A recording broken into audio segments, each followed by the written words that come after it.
அருளமுதம் மலர்பாதம் அவை காண்பான் நாயடியே இருந்து நலமலர் நல்மலர் துணையன்னு வருமா? நலமலர் தான், நலமலர் தான்.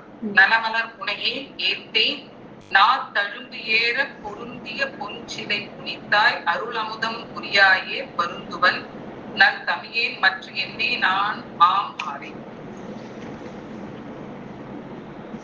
இப்ப நான் என் முதல்ல சொன்னார் எனக்கு உன்னுடைய அருள் ஒண்ணு கிடைச்சா போதும்னு சொல்லியிருக்க.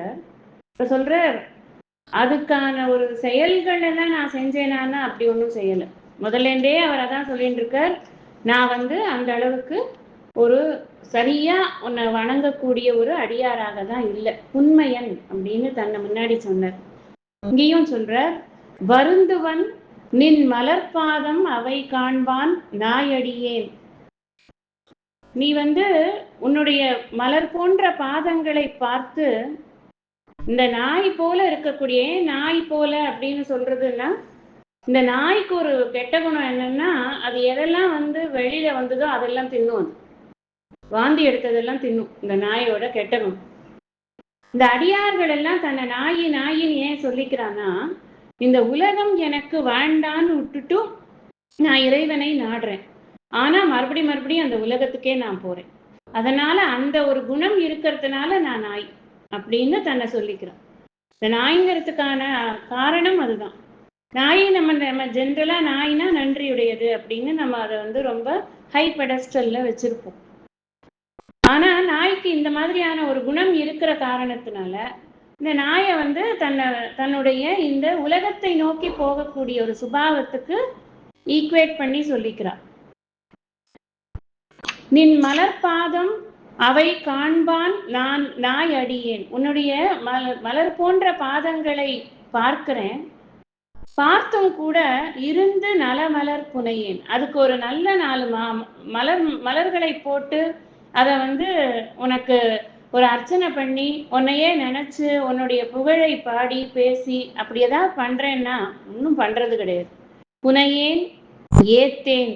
புனையேன்னா நான் உனக்கு மலர்களை சூடுறதில்லை அப்படிங்கிறது, நான் உனக்கு மலர்களை கால்களில் சூடுறதில்லை அப்படின்னு. ஏத்தேன் அப்படின்னு சொன்னா சரி, நான் கையால தான் அந்த வேலையை நான் செய்யலை, இந்த வாய் தான் கொடுத்துருக்கியே, இந்த வாயால ஒரு நல்ல சொற்களை எல்லாம் உன்னுடைய பொருள் சேர் புகழ் மொழிகள்ங்கிறார் இல்லையா வள்ளுவர், அந்த மாதிரி ஸ்தோத்திரங்களை எல்லாம் சொல்லுவேன்னா அதுவும் சொல்ல மாட்டேன். வாயை திறந்தா எனக்கு பகவன் நாமா வரதில்லை, மற்ற விஷயங்கள் தான் வருது. நான் அந்த மாதிரி இருக்கேன், அந்த ஸ்டேஜ்ல தான் நான் இருக்கேன். ஏத்தேன் நாத்தழும்பு ஏற. எப்படி ஏத்தணும்னா அதுக்கு ஒரு இது சொல்றார். நான் ஏத்தணும்னா எப்படி ஏத்தணும்னா நாத்தழும்பு ஏற ஏத்தணுமா. எப்ப பார்த்தாலும் அதையே சொல்லிட்டு இருந்தா அதுவே தழும்பாயிடும் இல்லையா. ஓம் நம சிவாய தவிர வேற வார்த்தையே தெரியாது. அப்படி எப்ப பார்த்தாலும் அந்த நாக்குல தழும்பு ஏறுற அளவுக்கு அந்த சொற்கள் இந்த நாத்திகம் பேசி நாத்தழும்பேற அப்படின்னு ஒரு இடத்துல பாடுவர். நாத்திகம் அந்த அளவுக்கு ஆழமா பேசுறான், இறைவனை கிட்ட வரமாட்டேங்கிறான். இங்க இவர் என்ன சொல்றார் அப்படின்னா, நான் உன்னை பாடுறது நான் தழும்பு ஏறுற அளவுக்கு பாடணும். ஒரு விஷயம் பண்ணி பண்ணி பண்ணி பண்ணி பண்ணி அந்த நாக்குக்கு அதுவே தழும்பு ஆயிடுற அளவுக்கு அந்த நாக்குக்கு பழக்கி கொடுக்கல. நான் அந்த அளவுக்கு நான் எஃபர்ட்ஸ் போடல. யார் நீ அப்படின்னு கேட்டா, பொருந்திய பொன் சிலை குனித்தாய். குனிக்கிறது அப்படின்னா வளைக்கிறதுன்னு அர்த்தம். நம்ம இப்ப இந்த புருவத்தை பார்த்தா வளைச்ச மாதிரி இருக்கு இல்லையா, குனித்த புருவமும் கொவ்வை செவ்வாயும்னு சொல்றார். அந்த குனித்த புருவம்ங்கிறது இந்த வளைஞ்ச புருவத்தை கொடுக்கறது. குனிக்கிறதுனாலே வளைக்கிறதுன்னு அர்த்தம். எதை வளைச்சார் அவர் அப்படின்னா, அந்த பொன்மயமான மேருமலையின் சிகரத்தை எடுத்து அதை வில்லாக வளைக்கிறாராம். பொருந்திய பொன் சிலை, சிலைனா மலை, பொருந்திய பொன் சிலை, பொன் சிலைனா மேருமலை, மேருமலையை நீ வளைத்தாய். அப்பேற்பட்டவன் நீ அருள் அமுதம் புரியாயேல். நீ அந்த மேருமலையை வளைக்கிறது சாதாரண காரியமா? நம்ம இப்படி யோசிச்சு பார்க்கணும். அப்படி ஒன்றும் எல்லாராலையும் பண்ண முடியுமா? ஒரு மலை சிகரத்தை எடுத்து வளைக்கிறது அப்படிங்கிறத எல்லாராலையும் பண்ண முடியுமா? பண்ண முடியாது. that which cannot be done நீ பண்ற. அப்போ செயற்கரிய செயலை செய்யக்கூடியவன் நீ என்ன பண்ணணும்னா, அருளமுதம் புரியாயேல், உன்னுடைய அருளாகிய அமுதம் எனக்கு கிடைச்சதுன்னா மட்டும்தான். அப்படி நீ கொடுக்கலன்னா வருந்துவன் நல் தமியேன் மற்ற என்னே நான் எம்மாறேனா. அப்புறம் எப்படி இந்த பிறவியிலிருந்து நல்ல கதியை பெறுவது?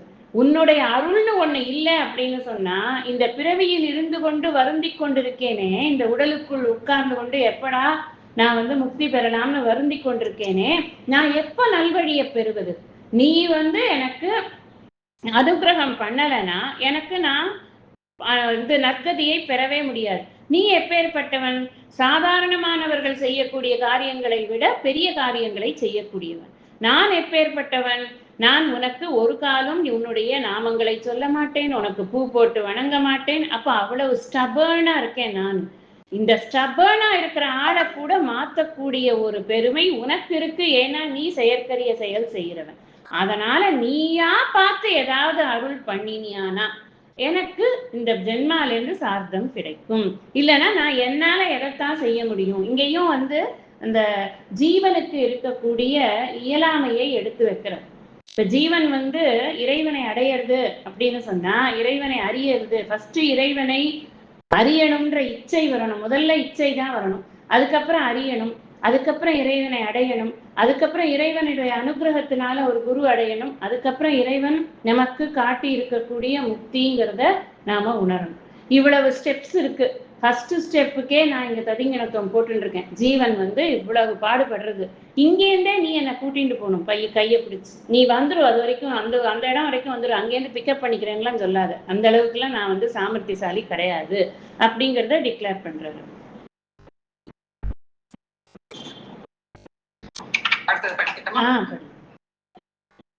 ஆம் ஆறு உன் திருவடிக்கே அகம்பொழிகேன் அன்பு புகுகேன் பூமாலை புனைந்து ஏற்றேன் புகழ்ந்து உரையேன் புத்தேலில் கோமான் நின் திருக்கோயில் போகேன் மெழுகேன் பூத்துவாடேன் சாமாரை விரைகின்றேன் சதுரானே சார்பானே.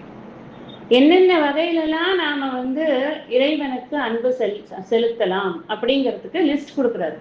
இதெல்லாம் பண்ண முடியும், இதெல்லாம் பண்ணறதுக்கான இது இருக்கு சாஸ்திரத்துல. இப்படியெல்லாம் நாம வந்து பண்ணறதுக்கான சாஸ்திரம் இருக்கு அப்படின்னு. ஆம் ஆறு அப்படின்னு சொன்னா, ஆம் ஆறுன்னா நான் வந்து ஆறுன்னா நல்வழியில் போவதற்கு அப்படின்னு. ஆறுனாலே வழிதான். இந்த இடத்துல உய்யும் வழின்னு போட்டுக்கணும். உய்யும் வழினா என்ன? இந்த மனித பிறவியை நான் மீண்டும் எடுக்காமல் முக்தி பாதையில் நான் பயணித்து உன்னையே அடைவது, அதுதான் இங்க வந்து அவருக்கு வேண்டுங்கிறது. அந்த எல்லா சாதகர்களுக்கும் வேணுங்கிறது அதுதான். அப்போ ஆமாறு உன் திருவடிக்கே. ஆமாறுங்கிறதே உய்யும் வழிங்கிறதே எதுன்னா உன்னுடைய திருவடிதான்ப்பா, வேற கிடையாது. உன்னுடைய திருவடியை நான் வந்து சரியா ரெக்கக்னைஸ் பண்ணிட்டேன் அப்படின்னு சொன்னா, அதுக்கப்புறம் இந்த உலகத்துல இருக்கிற எந்த பொருள் மேலேயும் எனக்கு நாட்டம்ங்கிறது வராது. ஆனா நான் என்ன பண்றேன், அந்த திருவடியை பார்த்தும் கூட அகம் குழையேன். மனசு வந்து குழைய மாட்டேங்குது, அவ்வளவு கல்லா இருக்கு. அது எப்ப பார்த்தாலும் என்னுடைய இண்டிவிஜுவாலிட்டியில மிதந்துட்டு நிக்கிறது. என்னை பத்தின ஒரு முன்னெடுப்பு தான் இருக்கே தவிர, இந்த இண்டிவிஜுவாலிட்டியை தூக்கி போட்டுட்டோ இதற்கு நான் கிடையாது அப்படின்னு உன் காலில் என்னை சரணாகதி பண்ணிக்கிறதுக்கான ஒரு அந்த அந்த தலக்கணம் போக மாட்டேங்கிறது. அகம் குழையேன். குழையிறதுன்னா என்ன நான் வந்து இறக்கிக்கணும். எப்ப பார்த்தாலும் நான் இதை பண்ணிருக்கேனே, எனக்கு தெரியுமே, நான் இதை பண்ணாததே கிடையாது, இன்னைக்குதானே 10 பாட்டு படிச்சேன், அப்படி பேசுறது கிடையாது. இது நான் 1000 பாட்டு எழுதினாலும் நான் இன்னும் பாட்டே எழுதல, நான் எவ்வளவு சொன்னாலும் இன்னும் சொல்லவே இல்லை, இன்னும் எனக்கு பத்தல அப்படிங்கிற அந்த அந்த குழைவு இருக்குல்ல, அது எப்போ வரும் நமக்கு? இன்னும் நம்ம பண்ணாத மாதிரியே நமக்கு ஒரு ஃபீலிங் இருக்கும். படிச்சுட்டா கூட எக்ஸாம்குள்ள போகும்போது ஐயோ ஒண்ணுமே படிக்கலையே அப்படின்னு ஒரு ஃபீலிங் இருக்குல்ல, அந்த மாதிரி எனக்கு குழைஞ்ச அகம் வரணும். அது முழுக்க முழுக்க அன்பினால் அகம் நிறைக்கப்பட்டிருக்கணும். அப்படி இருந்தாதான் அது வந்து அப்படி வருமே தவிர்த்து, அகங்காரத்தினால அகம் நிறைக்கப்பட்டிருந்தா நாம எவ்வளவுதான் நம்மளை வந்து யாரு சொன்னாலும் 10 குரு வந்து வேண்ட மாதிரி உட்கார்ந்து மண்டையில சட்டியால் அடிச்சா கூட ஒண்ணுமே நடக்காது. அந்த மனசுக்குள்ள அந்த அன்பு வந்து கம்ப்ளீட்டா ஃபுல்ஃபில் ஆயிருக்கணும். அது எனக்கு அகம் குழையேன் வரலப்பா எனக்கு. அதுதான் அடுத்த வார்த்தையே சொல்றாரு அவர், அன்பு உருகேன். ஏன் அகம் குழையேன்னா அன்பு உருகேன். எனக்கு அன்பா இருக்க மாட்டேங்கிறேன். நான் எல்லார்கிட்டையும் நான் என்னுடைய மூட் ஸ்விங்ஸ் எல்லாம் காமிச்சுட்டு இருக்கேன், என்னுடைய பெருமையை காமிக்கிறேன். அந்த மாதிரி என்னுடைய அகங்காரத்துக்கு தான் பிராதானியம் கொடுத்துட்டு நான் வாழ்ந்துட்டு இருக்கேன். சரி, மனசளவுல இப்படி இருக்கேன், மற்றவர்களிடம் காட்டக்கூடிய அன்பும் சரியில்லை, உன்கிட்ட காட்டக்கூடிய அன்பும் சரியில்லை. உனக்கு சேவையாக ஒழுங்கா பண்றேன், நான் பூமாலை புனைந்து ஏத்தேன். இங்கேயும் ஏத்தேன்ற வார்த்தை போட்டிருக்க, பூமாலை போனதுலயும் சொல்லியிருக்கார், மலரிட்டு நான் வந்து உன்னை வணங்கலை, நன்மலர் புனையேன்னு சொன்னார், இங்க பூமாலை புனைந்துன்னு சொல்றேன். அதாவது நான் வந்து மாலை கட்டி, இவர் சொன்னார் இல்லையா, அது அங்க மாலையில கையெல்லாம் எதுக்கு வச்சுருக்க, நல்லா நிறைய பூ கட்டி சுவாமிக்கு போடுறதுக்கு தானே உனக்கு கை கொடுத்துருக்கா அப்படின்னு கேட்குறேன். அந்த மாதிரி நான் பூமாலை புனைந்து உனக்கு கொடுக்கல. ஏத்தேன், ஏத்தேன் புகழ்ந்து, ரெண்டு போடுறார். ஏத்தேன் புகழ்ந்து உரையேன். ஏற்கனவே ஏத்தேன்னா என்ன பார்த்தோம், ஸ்தோத்திரம் பண்ணேன்னு பார்த்தோம். அப்ப இங்க ஏத்தேன்னு சொல்லி புகழ்ந்துரையேன்னு போடுறார். அப்ப ரெண்டு என்ன, எப்படி ரெண்டு வர முடியும் அப்படின்னா, ஸ்தோத்திரம்னா அடுத்தவா எழுதி வச்சதையாவது வந்து படிச்சு கிடிச்சு சொன்னேனா, அதுவும் சொல்லல. எனக்கா சொந்தமா புத்தியில உன்னை பத்தி ஏதாவது தெரிஞ்சுதா, நான் வந்து புகழ்ந்து உன்னை பத்தி 4 வார்த்தை பேசுறேன். அப்பா நீதான்ப்பா சதாசிவ ரூபம், நீதான் எல்லாருக்கும் எல்லாம் கொடுக்குற, நீ ஆசுதோஷி, நீ எல்லாம் நீ உன்னை அடியும் முடியும் காண முடியாத அண்ணாமலை நீ அப்படின்னு ஏதாவது ஒரு 2 வார்த்தை, நான் படிச்சதுல 4 வார்த்தை பேசுவேன்னா அதுவும் பேச மாட்டேன். நான் புகழ்ந்து உரையேன், மனசே வராதன. புத்தேளிர் கோமான் அப்படிங்கிற, தேவர்களுக்கெல்லாம் அரசனாக இருப்பவனே. புத்தேளிர் அப்படின்னா தேவர்கள், தேவர் உலகம்னு. தேவர் உலகத்துல இருக்கக்கூடிய அத்தனை பேரும் யார வணங்குறான்னா, நீ உன்னைத்தாப்பா வணங்குறா. கோமான், நீ அரசனாக இருக்கின்றாய். நின் திருக்கோயில் தூகேன் மெழுகேன் கூத்தாடி. நான் உன் திருக்கோயில வந்து ஒரு நாள் பெருக்கிருக்கேனா, ஒரு நாள் மெழுகி கோலம் போட்டிருக்கேனா, அங்க ஏதாவது உழவார பண்ணேனா, ஒண்ணு பண்ணலப்பா நான். அதாவது என்னன்னா, மானச வாச்சிக்க காயிக்க கர்மங்கள் பண்ணல. அதான் இங்க டிக்ளரேஷன். நமக்கு இதெல்லாம் சொல்ற வார்த்தைகள்னா எதை குறிக்கிறது? முதல்ல என்ன சொல்ற, அகம் குழையேன் அன்பு உருகேன், மானச கர்மா பண்ணல, ஐ ஹவ் நாட் டன். பூமாலை புனைந்து ஏத்தேன் புகழ்ந்து உரையேன், வாச்சிக்க கர்மா பண்ணல. நல்ல வார்த்தைகள் கூட உன்னை நான் பேசல, மற்ற வாழியதையும் பேசல, நானும் சொல்லல, ரெண்டும் பண்ணல. புத்தேளிர் கோமான், அதை அட்ரஸ் பண்றாரு. ஹே தேவதேவனே அப்படின்னு அட்ரஸ் பண்றார். நின் திருக்கோயில் தூகேன் மெழுகேன் கூத்தாடேன். உன்னுடைய திருக்கோவில வந்து ஒரு பெருக்கி மெழுகி காய்க்க கர்மா, இந்த உடம்புனால நான் பண்ண வேண்டிய கர்மா, அதையும் நான் வந்து பண்ணவே இல்லை. அதை வந்து இது அதை கிளீன் பண்ணணும்ன்ற அந்த ஒரு உழவார பணியை கூட நான் பண்ணவே இல்லை. கூத்து ஆடேன் அப்படின்னு சொன்னா, உன்னுடைய நாமங்களை சொல்லி என்னை மறந்து, நான் என்னுடைய தன்னுணர்வை மறந்து நான் ஏதாவது ஆடி இருக்கேனா? நான் எப்பவும் இன்டாக்டா இருக்கேன், யாரும் என்ன பாத்துடக்கூடாது, நான் அப்படி அசைஞ்சா கூட எல்லாம் மதிப்பா இருக்கணும், கெத்தா இருக்கணும். இவர் சொல்லுவார், ஹரிதாஸ்கிரி சுவாமிகள் சொல்லுவார், இப்ப நான் பாடுறேன், நீங்க எல்லாரும் கையை 2ஐயும் தூக்கி மேல போட்டு ஹரே ராமான்னு சொல்லுவோம். நீங்க யாரெல்லாம் கையை தூக்கி மேல போடலையோ அவள்லாம் அகங்காரத்தோட இருக்கேள்னுதான் அர்த்தம். நீங்க அது மாதிரி போடலைன்னா சுவாமியை நீங்க சரண்டர் பண்ணலன்னு அர்த்தம்னு எல்லாரையும் தூக்க விட்டுருவாரு அவர். நீ உட்காந்து தூக்கு இல்ல நின்று தூக்கு, ஆனா தூக்கு நீ கையா இருக்கு. அதாவது நான் வந்து எங்க நம்ம அந்த மாதிரி பண்ணுவோம் அப்படின்னா, என்னுடைய அகங்காரத்துக்கு வேலை இல்லைங்கிற இடத்துலதான் நம்ம பண்ணுவோம். என்னைக்குமே சுவாமி கிட்ட நம்மளோட அகங்காரத்துக்கு வேலை கிடையாது. அதை நாம வந்து இந்த எண்ணத்துக்காக இதெல்லாம் பண்றது அப்படின்னா, இதை எவ்வளவு தூரத்துக்கு சுவாமி முன்னாடி பிராக்டிஸ் பண்றோமோ அவ்வளவு தூரத்துக்கு ஆசாமிகள் முன்னாடியும் அதே தான் வரணும். ஏன்னா ஆசாமின்னு நம்ம தான் வைக்கிறோமே தவிர அது சுவாமி தான். உள்ளுக்குள்ள உறைந்து கொண்டிருப்பது யாரு அப்படின்னா, அந்த பகவான் தான் அங்க இருக்கார். நம்ம ஒவ்வொருத்தருக்குள்ளேயும் இருக்கிற பகவானை தொடர்பு கொள்ளணும்னா முதல்ல இந்த ஆலயத்துல இருக்கிற பகவானை சரியா தொடர்பு கொள்ள தெரிஞ்சுக்கணும் நமக்கு. அதனால சொல்லி கொடுக்கிறார், மானச வாச்சிக்க காயிக்க கர்மங்கள் நான் செய்யவில்லை. அடுத்தது சாமாரே விரைகின்றேன், சாவை நோக்கி நான் விரைகின்றேன். சாகும் வழியை பார்த்து நான் வேகமாக, ஏன்னா நாள் ஒரு மேனியும் பொழுது ஒரு வண்ணமுமாக இந்த உடம்பு வந்து தேய்ந்து கொண்டே இருக்கு. நாளது ஒன்று போல் காட்டி உயிர் ஈரும் வாழது உணர்வார் பெறின் அப்படின்னு சொன்னார் வள்ளுவர். ஒவ்வொரு நாளும் ஒவ்வொரு நாளையும் ஒரு வாழானது ஈறுதல்னா அறுக்கிற மாதிரி இந்த உயிரை வந்து அறுத்து கொண்டிருக்கிறது காலம். அது வந்து என்ன பண்றது, என்னோட உடம்ப வந்து கொஞ்சம் கொஞ்சமா தேய்த்து கொண்டிருக்கிறது. நான் சாவை நோக்கி நான் போய் கொண்டிருக்கிறேன். நம்ம ஹாப்பி பர்த்டே சொல்றோம். Happy birthday means what? One year is over. we are nearing the destination, அப்படிதானே அர்த்தம். பட் நம்ம அதை வந்து மாத்தி சொல்றோம், ஏன்னா நம்ம ஒரு சந்தோஷமா கொண்டாடுறதுக்கு. தத்துவார்த்தமா பார்த்தா என்ன அர்த்தம், more number of years left வந்து கம்மியா போயிட்டு இருக்கு. ஸோ இன்னும் பொறுப்பு கூடுறது. அதுதான் ஆக்சுவலா நம்மளோட தர்மத்துல இந்த பர்த்டேக்கெல்லாம் கொண்டாடுறதுக்கு ரொம்ப முக்கியத்துவம் கொடுக்காம பர்த்டே வந்தா சுவாமி கிட்ட போய் நமஸ்காரம் பண்ணி எனக்கு இந்த வாழ்க்கை கொடுத்த இதுக்கு மேலேயும் உன்னையே நான் ஆசிரியம் பண்ற மாதிரி கொடுத்துடு பகவானேன்னு ஒரு அர்ச்சனை ஏன் பண்றோம்னா கொண்டாட வேண்டிய விஷயம் இல்லை, இது நன்றி கூற வேண்டிய விஷயம். நம்ம தர்மத்துல அப்படித்தான் நாம இதை பண்ணணும். சோ அதனால சொல்றார் சாமாரே, நான் விரைந்து போறேன், இப்ப வேகமா வந்துட்டு இருக்கு சாகு எனக்கு. சதுராலே சார்வானே, நான் சதுராலே சார்வானேன்னு சொன்னா சதுரம் அப்படின்னு சொன்னா திறமைன்னு அர்த்தம். சரி, திறமைங்கிறது இங்க என்ன அர்த்தம்னா சுவாமி சொல்றாரு இதுல சமத்துவ புத்தி யோகம் நிஷ்காமிய கர்ம யோகம்ங்கிறதெல்லாம் கீதையில சொல்றார். இங்க சதுரம் அப்படி இங்க முன்னாடியே பார்த்தோம் குஷலம் அப்படின்னு. குஷலம்னா என்ன? சாமர்த்தியம். சதுரம்னாலும் சாமர்த்தியம். என்ன சாமர்த்தியம்? என்னுடைய செயல்களை நான் என் பொருட்டு செய்யாமல் உன் பொருட்டு செய்யக்கூடிய சாமர்த்தியம்.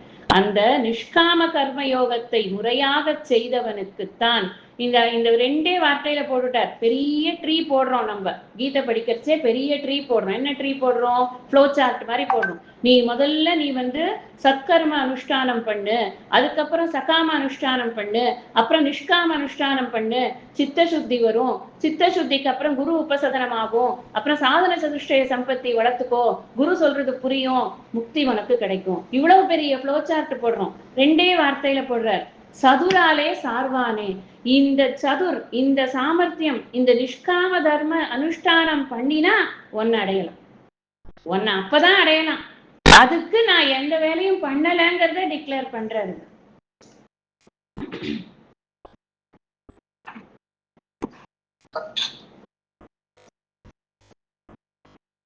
அடுத்தது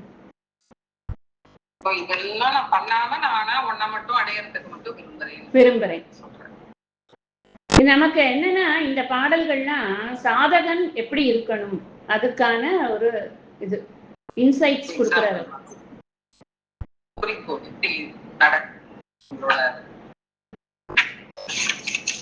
வானாகி மண்ணாகி வழியாகி ஒளியாகி ஊனாகி உயிராகி உண்மையுமாய் இன்மையுமாய் போனாகி யான் எனது என்று அவரவரை கூத்தாட்டுவானாகி நின்றாயே என்று சொல்லி வாழ்த்து. ரொம்ப ஃபேவரட் பாட்டு இது சுவாமிஜிக்கு. நிறைய கோட் பண்ணுவார், நிறைய இது பண்ணுவார், ஸ்லாகிப்பார் இந்த பாட்டை. ஏன்னா இதுல அந்த கிரியேஷன் அப்படியே காமிச்சிடுறார். என்னவா இருக்க பகவான், என்னவா இருக்க, எப்ப பார்த்தாலும் பகவான் இந்த மாதிரி ரூபத்துல இருக்கார், இந்த லிங்கம் ரூபத்துல இருக்கார், இல்லைன்னா அவர் இதுல சோமசுந்தரேஸ்வரரா இருக்கார், அப்படி இருக்காரு இப்படி இருக்க, ஒரு ரூபத்துக்குள்ளேயே பார்க்க பார்க்க பார்க்கத்தான் மைண்ட் பழகிக்கிறது. இவர் எப்படி காட்டுறாருங்க அப்படின்னா என்னெல்லாம் கிரியேட்டடோ எல்லாம் அவர் தானே. பஞ்சபூதங்கள் முதல்ல வெளியில ஆகாச சம்பூதக அப்படின்னு முதல்ல வெளியில வர்றது எது? ஆகாசம் தான் வெளியில வருது அப்படின்னு சாஸ்திரம் சொல்றது இல்லையா? ஆகாசத்திலேருந்து ஒன்னொன்னா வெளியில வந்திருக்கு அப்படின்னு இந்த கிரியேஷனை ஒவ்வொரு உபனிஷதும் கிரியேஷனை அப்படித்தான் விவரிக்கிறது. இந்த பாட்டுல அவர் வானாகி, வான்கிறது என்ன? இந்த ஆகாசம், ஸ்பேஸ். எது ஒண்ணு பண்ணணும்னாலும் நமக்கு இடம் வேணுமா வேண்டாமா? ஒரு வீடு கட்டணும்னா இடம் வேணுமா வேண்டாமா? ஃபர்ஸ்ட் இடம் இருந்தா தானே வீடு அது மேல வரும். இங்க நம்ம கிரியேஷனுக்கு அவர் முதல்ல கொண்டு வர்றது எதுன்னா இடம். ஆகாசம்ங்கிறதுக்கு இன்னொரு பேரு இடம் அப்படின்னு பேரு. இடம்னு சொன்னா இன்னும் நல்லாவே புரிஞ்சிடும். இடம்ங்கிறது இல்லாத இடமே கிடையாது. இடம் இல்லாம நாம இல்லை, இடத்துலதான் நாம இருக்கோம். அந்த ஆகாசம்ங்கிற தத்துவம் சர்வகதம், எல்லா இடத்துலயும் நிறைஞ்சிருக்கு. ஃபர்ஸ்ட் அதுதான் வெளியில வந்திருக்கு. அதுக்கப்புறம் என்ன பண்றார்? மண்ணா வானாகி அது இந்த வந்த ஆர்டர்ல இவர் சொல்லல. இவர் இந்த தமிழினுடைய இலக்கணத்துக்காக வேண்டி அந்த யாப்புக்குள்ள வரணுங்கிறதுனால இவர் மாத்தி போட்டிருக்கார். ஆனா அதனால பரவாயில்ல, நம்ம எல்லாமே இருக்குங்கிறத புரிஞ்சுக்கிறதுக்காக இதை அது பண்றோம். ஃபர்ஸ்ட் இது மட்டும் கரெக்டா வானாகின்றத போட்டுட்டேன். அப்புறம் என்ன? மண்ணாகி வழியாகி ஒளியாகி. இப்போ வழியாகி அப்படின்னு சொன்னா இந்த காத்து, ஒளிங்கிறது நெருப்பு, மண்ணுங்கிறது பூமி. இங்க நீர் இல்லை, ஆனா நாம சப்ளை பண்ணி புரிஞ்சுக்கணும். எல்லாமே இருக்கு, அந்த நீரை அவர் சொல்லல அப்படின்னாலும் நீர் இருக்கு அப்படிங்கிறத நம்ம புரிஞ்சுக்கணும். அப்ப ஐம்பூதங்களாக யார் இருக்கிறார் சொன்னா அந்த 5 பூதங்களாக நீயேதான் இருக்கு, வேற யாரும் கிடையாது. நீதான் 5. இப்ப நம்ம பார்க்கிறோம், என்ன பார்க்கிறோம்? விவர்த்த உபாதான காரணம் பிரம்ம அப்படின்னு பார்க்கிறோம். விவர்த்தன்னு சொன்னா என்ன அர்த்தம்? மாற்றங்கள் இல்லாத. உபாதான காரணம்னா என்ன?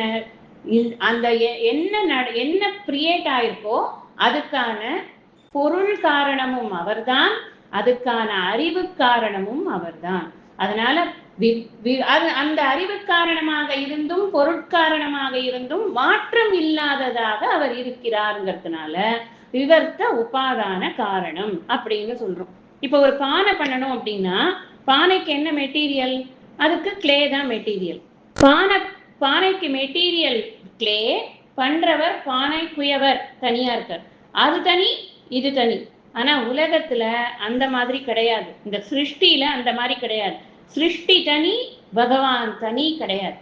பகவான் தான் இந்த சிருஷ்டியே அப்படிங்கறத தான் சாஸ்திரம் சொல்றது. இங்க 4 வரியில அழகா கொண்டு வந்து கொடுக்குறது. நம்ம சிருஷ்டி தனி, பகவான் தனின்னு இருந்ததுன்னா இந்த சிருஷ்டி நீக்கிட்டா பகவான் நீக்கிட முடியுமா? நீக்கிடலாம் அப்படிங்கிற ஒரு இது வரும் இல்லையா? இப்ப பானை உடஞ்சு போயிட்டு குயவன் வேற ஒரு பானை பண்ணுவார். குயவன் செத்து போயிட்டார், பானையே பண்ண முடியாது. இப்ப குயவன் இல்ல, இன்டெலிஜென்ட் காசே இல்ல, இப்ப பானை எப்படி பண்றது? அப்ப அப்ப இந்த பகவானுக்கு அழிவுங்கிறது வரும்ன்ற ஒரு தோஷம் வரும். அதனாலதான் பகவானே தான் சிருஷ்டியா இருக்கார். இது ரெண்டும் தனித்தனி கிடையாது அப்படிங்கிறத சாஸ்திரம் திரும்ப திரும்ப திரும்ப எங்கெல்லாம் சான்ஸ் கிடைக்கிறதோ அங்கெல்லாம் நானும் திருப்பி திருப்பி சொல்லிட்டு இருக்கேன். இங்க கிடைச்சது இங்கேயும் சொல்லிட்டேன் உங்களுக்கு. அதனால இது இந்த விவர்த்த உபாதான காரணத்தை உணர்த்துறதுக்காக ஐம்பூதமாக நீயே இருக்கிறாய். ஃபர்ஸ்ட் சொல்லியாச்சு. புரியல. ஆமா, அம்பாள் தானே சிருஷ்டி காரணமா இருக்கா. அதாவது நம்ம அம்பாள் பரமா சொல்லும் போது அது அம்பாள்னு சொல்றது, சுவாமி பதமா சொல்லும் போது சுவாமி. விஷ்ணுன்னு சொன்னா விஷ்ணு சஹஸ்ரநாமத்திலயும் இதே மேட்டர் தான் இருக்கும். எல்லா சஹஸ்ரநாமத்திலயும் இது இருக்கும். சிருஷ்டி ஸ்திதி காரணமாகத்தான் இருக்கும். ஆனா என்ன, நாம அதுக்கு காமனா ஒரு பிரம்மம்னு ஒரு பேர் காமனா வச்சுட்டோம்னா ப்ராப்ளம் இல்லை. எல்லாமே ஒண்ணுதான் அப்படிங்கிறது நமக்கு புரிய ஆரம்பிச்சு. இப்ப என்ன அப்படின்னா இதுலயே கூட நம்ம பார்த்தோம். திருவெம்பாவையோ இல்லையோ, வானாகி மண்ணாகி அத்தனையும் வேறாகி. அப்போ என்ன, மண்ணு அத்தனையும் வேறுன்னா என்ன, எல்லாமே இருக்கிறது எல்லாமே அப்படின்னு அங்க பார்த்தோம். இங்க தனித்தனியா அதை பிரிச்சு காமிக்கிறார். வானாகி மண்ணாகி வழியாகி ஒளியாகி. அதுக்கப்புறம் என்ன, நீ கிரியேட் பண்ணிருக்கக்கூடிய ஒவ்வொரு விஷயத்திலும் ஒவ்வொரு உயிர்லையும் ஊனாகி. ஊன்கிறது என்ன, உடல். உடலும் நீதான், அந்த உடலுக்குள்ள இருக்கிற உயிரும் நீதான். ஊனாகி உயிராகி உண்மையுமாய் இம்மையுமாய். அதாவது தோற்றத்தில் இருப்பவைகள் தோற்றத்திற்கு வராதவைகள். இந்த தோற்றத்துக்கே வராம எத்தனையோ இருக்கு. நாம கண்டுபிடிச்சது ரொம்ப கம்மி. ஆனா கண்டுபிடிக்காம இருக்கிறது எத்தனையோ இருக்கு. நம்ம ஆட்டம்ல இவ்வளவுதான் இருக்கு, அப்புறம் நியூக்ளியர் இதுல இவ்வளவுதான் இருக்கு, கெமிஸ்ட்ரியில இவ்வளவுதான் இருக்கு, ரியாக்ஷன்ஸ் கொடுக்குற கெமிக்கல்ஸ் இவ்வளவுதான், தியரம்ஸ் இருக்கு. அப்படிங்கறதெல்லாம் நம்மளோட கண்டுபிடிப்போட லிமிடேஷன்ஸ். அதெல்லாம் வராம எத்தனையோ இருக்கு. நமக்கு வெளியில தெரியாது. பூமின்னு தோண்டி எடுத்தோம்னா எத்தனை உள்ள இருக்குன்னு நமக்கு தெரியவே தெரியாது. அதனால தோற்றத்திற்கு வந்தது, தோற்றத்துக்கு உண்மையுமாய் இம்மையுமாய். உண்மைன்னு சொன்னா உள் பிளஸ் மை உண்மை. உண்மைனா இருப்பு, இன்மைனா இன்மை, அதாவது இருப்பு அற்றது, மாயை அப்படின்னு வச்சுக்கலாம். அதாவது மாயைக்கான அதிஷ்டானம். ரெண்டுமே நீயாத்தான் இருக்க. அது மாத்திரம் இல்லப்பா, நீ சாதாரணமா இல்ல, கோனாகி எல்லாவற்றுக்கும் தலைவனாக இருக்கிறார். ஏன்னா நீதான் பகவான். இந்த 6 பெரிய குணங்கள் உங்ககிட்ட இருக்கிறதுனால நீயே சர்வ சக்திமானாக இருக்கிறாய். நீயே சர்வ அறிவையும் படைத்தவன, வாலறிவனாக இருக்கிறாய். அதனால நீ கோனாகி இருக்கிறாய். சரி, நீ அதை என்ன பண்ற தெரியுமா? யான் எனது என்று அவரவரை கூத்தாட்டுவானாகி. இந்த உள்ளுக்குள்ள உக்காந்துட்டு நான் என்னோடது அப்படின்னு சொல்லக்கூடிய அந்த அகங்காரமாக கூட நீதான் இருக்க. இங்க கடவுளை விட்டால் வேறு ஒன்றுமே இல்லை அப்படின்னு சொல்றத உணர்த்துறதுக்காக இதை சொல்றாரு. இங்க இருக்கிறது, அதாவது நீ கிரியேட் பண்ணிருக்கிறதுல எல்லாம் நீதான் இருக்க. நீ கிரியேட் பண்ணிருக்கிற இந்த ஜீவர்கள் எல்லாருடைய உடல்ல இருக்க, உயிர்ல இருக்க, அவர்களுடைய அகங்காரத்திலையும் நீதான் இருக்க. ஏன்னா அகங்காரம் தான் யான் எனதுன்னு சொல்ல வைக்கிறது. அதனால அதுலயும் நீதான் இருக்க. அது மட்டும் இல்ல, அது கூத்தாட்டுவானாகி. அந்த பண்ற ஆட்டம் கொஞ்சம் நெஞ்சம் கிடையாது இல்லையா? ஒருத்தருடைய வாழ்க்கையை எடுத்துட்டோம்னா, இன்னைக்கு ரொம்ப சாது சக்குபாயா இருக்கிறவங்க ஒரு 10 வருஷம் முன்னாடி பெரிய டானா இருந்திருப்பாங்க. இப்ப டானா இருக்கிறவங்க கொஞ்சம் வருஷம் கழிச்சு சாது சக்குபாய் ஆகலாம். இந்த கூத்தாடுறது அப்படிங்கிறது இந்த அகங்காரம் போற திசையில எல்லாம் போய் அதுக்கேத்த மாதிரி நம்மளுடைய செயல்பாடுகளை வைத்துக் கொள்வது, அதுதான் கூத்தாடுவது. டான்ஸ் பண்றதுங்கிறது இல்ல. நம்ம நாமளும் ஒரு நிலையில இல்லாம நாமளும் ஆடிக்கொண்டு மற்றவர்களையும் நிலையில இருக்க விடாம மற்றவர்களையும் டிஸ்டர்ப் பண்ணிக்கொண்டு, இதுதான் இந்த அகங்காரத்தோட வேலை. அகங்காரத்துக்கு வேலையே அதுதான், வேற ஒண்ணும் வேலை கிடையாது. அதுதான் இந்த நான் எனதுங்கிற 2 விஷயத்தை வச்சுட்டு கூத்தாடுறது. கூத்தாட்டுவா அதுவும் யார் பண்றானா, நீதான்ப்பா பண்ற, வேற யாரும் பண்ணல. ஏன்னா இங்க வேற எதுவுமே இல்லை, நீதான் இருக்கேங்கிற போது நீ தானே பண்ண முடியும். அது லாஜிக்கலா நம்ம புரிஞ்சுக்கணும். ஏன்னா பண்ணது படைச்சதுக்குள்ள இருக்கிற அகங்காரம், அகங்காரத்தினுடைய செயல்மை எல்லாமே நீதான் அப்படின்னு சொல்லி கொண்டு வர. உன்னை என்ன சொல்லி வாழ்த்துவனே, உன்னை நான் எப்படி வாழ்த்துறது, உன்னுடைய அந்த காம்பீரியத்தை புரிஞ்சுக்கிறதுக்கே எனக்கு முதல்ல சக்தி இல்லையே அப்பா, அதனால நான் உன்னை என்ன சொல்லி வாழ்த்துறது. அதனால இங்க நான் இத ஒரே ஒரு வார்த்தையில சொல்லிடுவார் இல்லையா கண்ணதாசன், நான் அசைந்தால் அசையும் அகிலம் எல்லாமே, அவ்வளவுதான். அந்த நான் அவருடைய இந்த இயக்கம்ங்கிறது எதனால் நடக்கிறதுன்னா உன்னால் நடக்கிறது. அதுதான் இந்த இயக்கம் நடக்கிறது எதனால், நீதான் அது எல்லாத்தையும் நடத்தி வைக்கிற. அதான் இந்த தாயுமானவர் கூட சொல்லுவார், பாராதி தனில் உள்ள செயலெல்லாம் முடிவிலே பார்க்கின் மின் செயல் அல்லவோ, உன்னோட செயல்தான்ப்பா அத்தனை செயலும், பார்க்கும் இடம் எங்கும் ஒரு நீக்கமர நிறைகின்ற பரிபூரண ஆனந்தமே. எல்லா இடங்கள்லையும் எல்லாமாகவும் எல்லா விஷயங்களாகவும் எல்லா விஷயங்களில் உள்ள செயல்பாடுகளாகவும் நீக்கமர நிறைந்திருக்கக்கூடிய நீயே, உன்னை எப்படி வாழ்த்துறது, எனக்கு உன்னோட பிக் பிக்சரே புரியலையே, அப்புறம் நான் எப்படி வாழ்த்துவேன் அப்படின்னு கேட்கிறார். அந்த அளவுக்கு எனக்கு சாமர்த்தியம் இல்லை அப்படிங்கிறார். சதுரால் அறிவானேன்னு முன்னாடி சதுராலே சார்வானேன்னு போட்டுட்டு அந்த சதுராலே சார்பவனுடைய பெருமையை இங்க பேசுற அடுத்ததுல. நான் அப்படிங்கறது மட்டும் அகங்காரம், எனது அப்படிங்கிறது அகம்புறம், அது மாதிரி ஒரு டிஃபரன்ஸ் இல்ல. அதாவது நான்ங்கிறது இப்ப நான் என்ன இண்டிவிஜுவலா நான் என்ன எப்படி ப்ரொஜெக்ட் பண்ணிக்கிறேன், அது நான்ங்கிறது இந்த உடம்பு, இந்த மனசு, இந்த புத்தின்னு நான் புரிஞ்சுட்டு இருக்கேன், அது நான்கிறது. எனதுங்கிறது இந்த உடம்பு மனசு புத்தியோட தொடர்பு கொண்டிருக்கக்கூடிய அனைத்து பொருட்களும் அல்லது உறவுகளும், அதுதான் எனது. என்னோட பொசஷன்ஸ், நான் பிளஸ் என்னோட பொசஷன்ஸ், அது எல்லா விஷயங்களும் இருக்கும். நான் என்னோட வீடு, என்னோட அம்மா, என்னோட அப்பா, என்னோட குழந்தை எல்லாம் இந்த நான் இல்லாம அங்க அதுக்கு அந்த எனதுங்கிறது எப்படி வரும்? இப்ப நான் பேசிக்கலி இல்லைன்னா எனதுக்கு வேல்யூவே இல்லைல்ல. அதனால நான்கிற ஃபர்ஸ்ட் இருந்ததுன்னா தான் எனதுக்கு வேல்யூ வருது. அதனாலதான் எப்பவுமே நானை ஃபர்ஸ்ட் போடுறது. இங்க திருவள்ளுவரும் அதைதான் போட்டார், யான் எனது என்ற செருக்கறுப்பான். அதேதான் இங்கேயும் இவரும் சொல்றார், யான் எனதுங்கிறது நான் எனது. இது நான்கிறது இந்த பாடி மைண்ட் காம்ப்ளெக்ஸ்ங்கிற ஃபர்ஸ்ட் தப்பான எண்ணம். அந்த தப்பான எண்ணத்தினால உண்டான இந்த பாடி மைண்ட் காம்ப்ளெக்ஸோட சம்பந்தம் இருக்கக்கூடிய அத்தனை விஷயங்கள்லையும் என்னோடது அப்படிங்கிற ஒரு அபிமானம். அதனால இந்த அகங்காரம் அண்ட் அபிமானம் அப்படி புரிஞ்சுக்கணும். இல்ல முடிச்சிடலாம். நம்ம இது திங்கட்கிழமை அன்னைக்கு பார்க்கலாம். ஹரி நமஸ்தே.